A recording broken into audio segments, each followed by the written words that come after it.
Les États-Unis d'Amérique et Israël ont décidé donc de frapper l'Iran ces dernières heures. La France n'a été ni prévenue ni impliquée, tout comme d'ailleurs l'ensemble des pays de la région et nos alliés. L'Iran a répliqué dans de très nombreux pays amis, où nous avons, nombre d'entre eux, des emprises militaires et des ressortissants, avec donc des conséquences sur la stabilité régionale, la paix dans la région et au-delà.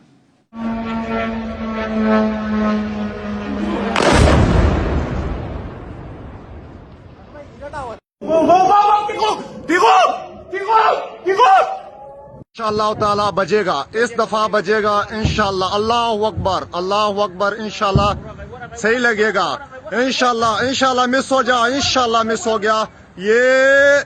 अल्लाह अकबर सीधा जा लगा।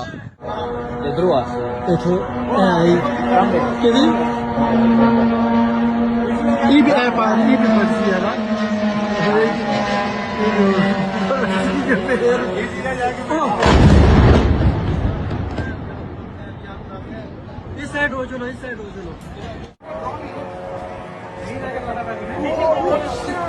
Oh my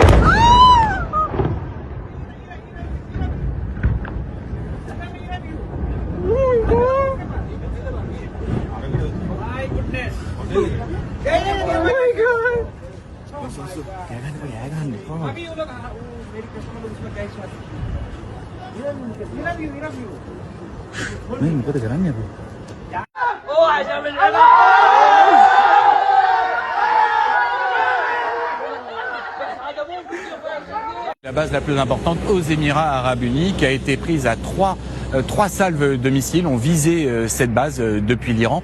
Alors sur cette base, il y a les forces émiraties, il y a les Américains, mais il y a aussi les aviateurs français avec leurs Rafales. 700 Français sont en permanence sur cette base. C'est une base extrêmement importante au Moyen-Orient.